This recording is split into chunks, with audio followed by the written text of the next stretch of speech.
कष्ट इस बात का है, पांडव 5 थे, आज 5 हैं। अब मैं 100 भाई था, आज सबकी स्थिति जय जय सिया। अश्वत्थामा कहता है क्या चाहते हो? कुछ नहीं, अब क्या चाहूंगा, जो चाहना था हो गया। एक भी अगर उसके भाई को एक का भी मैंने वध किया होता तो कम से कम ये कहने को तो होता। अब पांडव नहीं रहे, अब तो 4 ही रह गए, 3 ही रह गए। इस बात की पीड़ा। अश्वत्थामा ने कहा तो ठीक है, अगर आज भी तुम हमें सेनापति स्वीकार करने के लिए राजी हो तो हम पांडवों का सिर तुम्हें दे सकते। अब क्या था, दुर्योधन के मन में पाप सवार हो गया।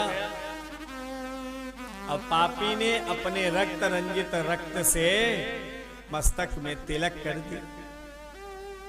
अब वह तेजस्वी ब्राह्मण अश्वत्थामा चल पड़ा। इधर पांडवों को भगवान समझा रहे हैं, राजन आपको विजयश्री प्राप्त हो गई। अब आज अगर रात्रि में आप निश्चिंत होकर के शयन करेंगे तो शत्रु पक्ष दुखी है, कुछ भी कर सकता है, आक्रमण कर दे, आग लगा दे शिविर में,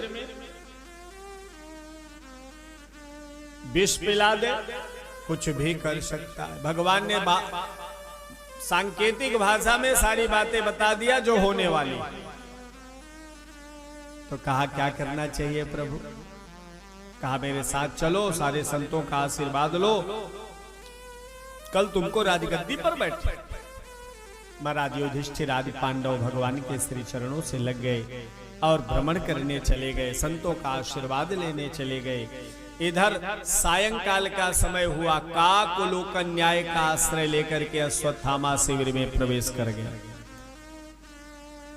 कृतवर्मा और कृपाचार्य को कहा मामा जी अब आप चलो, लड़ाई करने चलना है। कृपाचार्य जी ने कहा बेटा, रात्रि के समय शत्रु सो रहा होगा, उस पर चढ़ाई कर देना, यह अधर्म की लड़ाई होगी, यह अधर्म हो।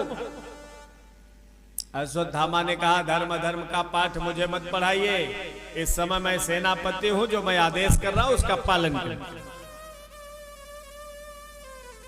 कहते हैं महाराज, सेनापति का आदेश पालन करने पर अगर सेना ने जिनका प्राणांत किया है वह दोष, वह पाप सेनापति को लगता है। बोल भक्तवत्सल भगवान की जय हो।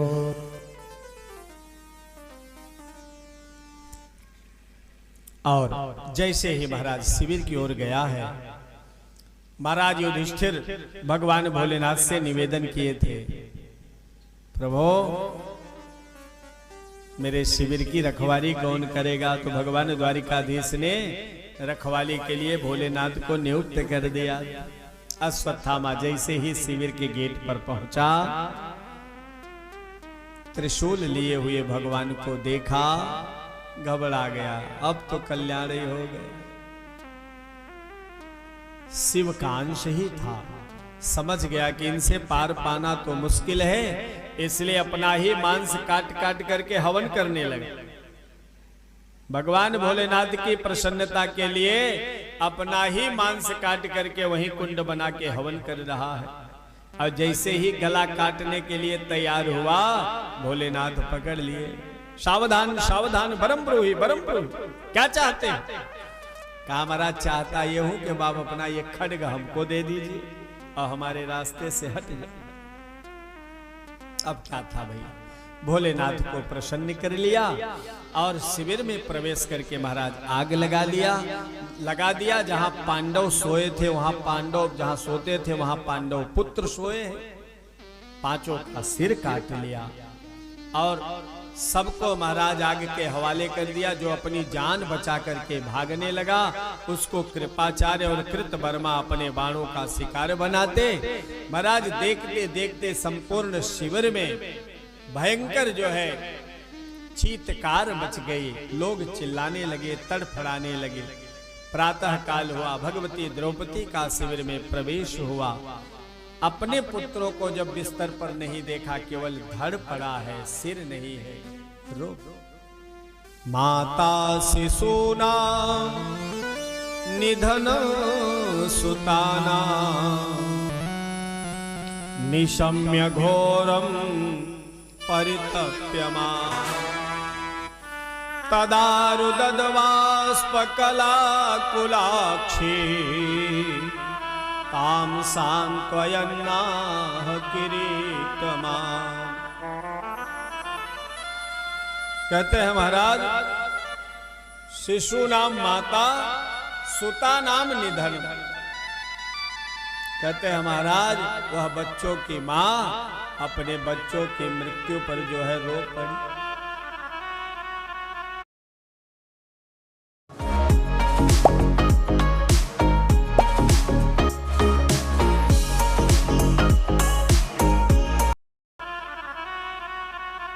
तदा रुदत्वास्पकलाकुलाक्ष। भगवान द्वारिकाधीश पांडवों के साथ शिविर में आते हैं। शिविर की दशा देख करके सब महाराज चिंतित हो गए। करिए राम राम, ये क्या हो गया रातों रात?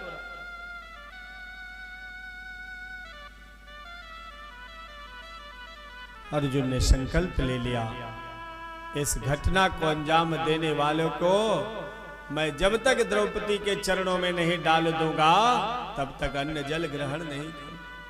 महाराज भगवान के साथ रथ पर सवार हुए, चल पड़े अश्वत्थामा को ढूंढने के लिए।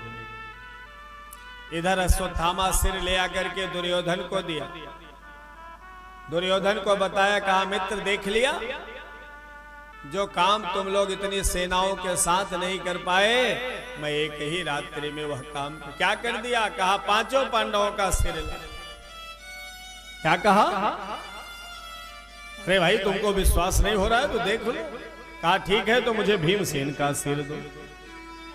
दुर्योधन का सबसे बड़ा शत्रु भीमसेन। अब भीम पुत्र का जब सिर दे दिया, महाराज दोनों हाथों से दबाया तो वह सिर जो है पिस गए, रो पड़ा दुर्योधन। अरे मित्र, ये तुमने क्या कर दिया? ये भीम का सिर नहीं, ये तो भीम पुत्र का सिर। क्योंकि भीम के सिर से हमारी गदा का परिचय था। जब हमारी गदा उसके सिर से टकराती तो आग निकलती, चिंगारी निकलती। ये भीम पुत्र का सिर है। अब मित्र, तुमने तो हमको पानी देने वाला भी नहीं छोड़ा। और वहां हर्ष और विषाद दोनों इकट्ठा हो गया। दुर्योधन को यही शाप था, तुम्हारा शोक और दुख जहां बराबर होगा वहीं तुम्हारी मृत्यु हो जाएगी। कहते हैं हमारे कुल में हमको पानी देने वाला भी नहीं बचा, इससे वह दुखी हो गया। और शत्रु पक्ष के पांडव पुत्रों का वध हो गया, इसके लिए वह प्रसन्न भी हुआ और वहीं उसका प्राणांत हो गया। अश्वत्थामा समझ गया कि अब अर्जुन मुझे छोड़ेगा। घनघोर जंगल में गया, भगवान के साथ अर्जुन जाकर के खोजते खोजते उसको पकड़ा, जकड़ा। भगवान द्वारिकाधीश ने कहा इसका वध कर दो। कहा ना ना महाराज, इसको मैं ले चलूंगा अपने शिविर में और द्रौपदी के सामने इसका वध करूंगा। महाराज घसीटते हुए ले गया और जैसे ही द्रौपदी के चरणों में डाला, द्रौपदी महारानी उसका भयभीत रूप देखा तो बोल मुच्यता मुच्यता में स ब्राह्मणो नितराम गुरु। अर्जुन छोड़ दो, छोड़ दो, ये वध योग्य नहीं है। क्या कहा? अरे ये तुम्हारे बच्चों का हत्यारा है, ये छोड़ने लायक नहीं है। द्रौपदी महारानी कह रही, तभी तो मैं कह रही हूं कि छोड़ दो, ये वध करने योग्य नहीं। क्यों? कहते हैं महाराज, मारोदी तस्य जननी गौतमी पति देवता यथाहम मृतवत्सारता रोदिम्यश्रु मुखी मोहो। कहा महाराज, इसके पिता का वध तो आपने पहले ही कर दिया, इसके माता का सहारा अब केवल यही अकेला बचा है। आज इसका भी वध कर देंगे तो मां किसके सहारे जीवित रहे। अब महाराज एक बात जान लीजिए, अगर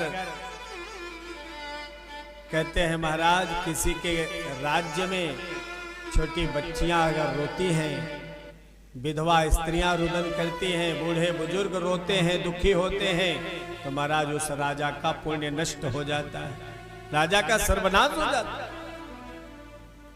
द्रौपदी महारानी इस प्रसंग से महाराज युधिष्ठिर को दिव्य उपदेश दिया।